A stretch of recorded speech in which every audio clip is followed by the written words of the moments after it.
Hi అండి, నమస్తే. Welcome to my channel smart Neethu blogs. ఈరోజు ఏంటి స్పెషల్ అని చూస్తున్నారా? ఇది చాలా స్పెషల్ కర్రీ అనమాట, గోరుచిక్కుడు కర్రీ.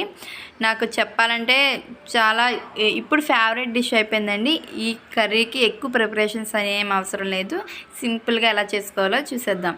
2 మీడియం సైజ్ ఉల్లిపాయలు, 4 పచ్చిమిర్చి చిన్న చిన్న ముక్కలుగా తరిగి పక్కన పెట్టుకోవాలి. అల్లం వెల్లుల్లి పేస్ట్ అండ్ 2 మీడియం సైజ్ టొమాటోలు, కరివేపాకు రెబ్బలు సరిపోతాయండి. ఇవి మనం ముందుగా దీన్ని గోరుచిక్కుడు అనేవి చిన్న చిన్న పీసెస్లా కట్ చేసుకొని అలాగా సాల్ట్ వాటర్లో మనం ఒక 2 మినిట్స్ అనేవి ఉంచి మళ్ళీ నార్మల్ వాటర్లో వాష్ చేసుకోవాలి. మనం ఈ కర్రీ అనేది కుక్కర్లో ప్రిపేర్ చేస్తున్నాం కాబట్టి కుక్కర్లో 4 to 5 table spoons oil add చేసుకున్న తర్వాత పోపు దినుసులు కూడా ఇందులోనే యాడ్ చేసుకోవాలి. అవి చిట్పట్లాడే టైంలో మనం తరిగి పక్కన పెట్టుకున్నాం కదా ఆనియన్స్ అండ్ గ్రీన్ చిల్లీ, అవి కూడా ఇందులో యాడ్ చేసుకోవాలన్నమాట. ఇవి బాగా మగ్గడం కోసమని మనం మూత పెట్టినట్లయితే ఇవి ఆవిరికి త్వరగా వేగుతాయి అన్నమాట ఉల్లిపాయలు.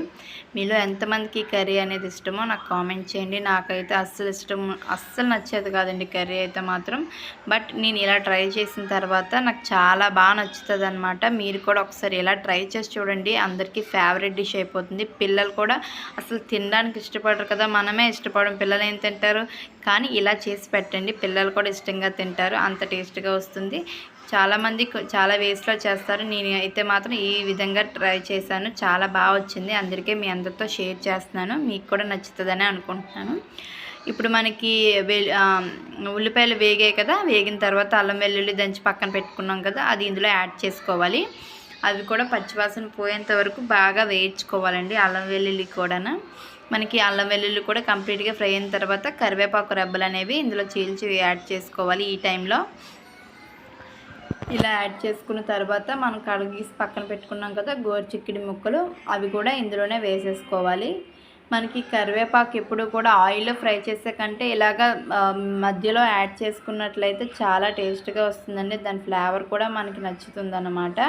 ఇలా గోరుచిక్కుడు అనేవి కడిగినవన్నీ ఇందులో యాడ్ చేసుకొని ఒక 2 to 5 మినిట్స్ అనేవి ఆయిల్లోనే అలా వేగనివ్వాలి. వెంటనే మనం టొమాటో అనేది యాడ్ చేయకుండా ఇలా కాసేపు వేగిన తర్వాత టొమాటో యాడ్ చేసుకుంటే బాగుంటుంది. ఇది వేగడం కోసమని సాల్ట్ అనేది కొంచెం వేసుకొని మూత పెట్టి కవర్ చేసుకోవాలన్నమాట. సాల్ట్ వేయడం వల్ల మగ్గుతుంది, సో అందుకని సాల్ట్ వేసుకోవాలి.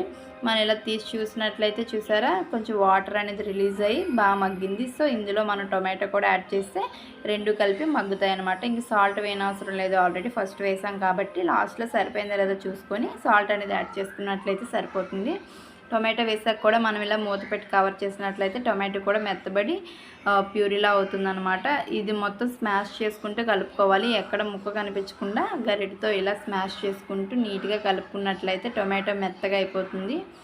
ఇది నీట్గా కలుపుకొని కాసేపు అలానే కలుపుతూ ఉండాలండి మనకి, ఎందుకంటే ఆయిల్లో కొంచెం ఆయిల్ తేలే విధంగా కలిపినట్లయితే కర్రీకి టేస్ట్ బాగుంటుంది. వెంటనే మనం యాడ్ చేయకుండా అలా కలిపి పక్కన ఒక 2 మినిట్స్ అలా వదిలేసామనుకోండి, ఆయిల్లో ఫ్రై అవుతుంది బాగా. ఈ టైంలో మనం 1/2 టీ స్పూన్ పసుపు, 1 టీ స్పూన్ కారం, 1/2 టీ స్పూన్ ధనియాల జీలకర్ర పౌడర్ అనేది ఇందులో యాడ్ చేసుకోవాలి. ఇవి సరిపోతాయండి, ఇవే సరిపోతాయి. కర్రీకి చాలా టేస్ట్గా ఉంటుంది. మనం ఎక్కువ ఏమీ యాడ్ చేయని అవసరం లేదు, ఆ పొడి ఈ పొడి అని ఏం అవసరం లేదు. ఇలా వేసుకున్నట్లయితే సరిపోతుంది. అవి వేసుకున్న తర్వాత కాసేపు కలుపుతూ ఉండాలండి. ఇలా చూసారా, ఆయిల్ అనేది బయటికి రిలీజ్ అయింది. ఆ విధంగా కలిపినట్లయితే కారం స్మెల్ అనేది మనకు రాకుండా ఉంటుంది. ఇలా కలుపుకున్న తర్వాత మరి వాటర్ అనేది ఎక్కువ యాడ్ చేసుకోకూడదు, ఎందుకంటే మనం ప్రెషర్ కుక్కర్లో చేస్తున్నాం కాబట్టి వాటరీగా ఉండిపోతుంది. సో మనకి కొంచెం యాడ్ చేసుకున్నట్లయితే సరిపోతుంది గ్రేవీ స్ట్రక్చర్కి.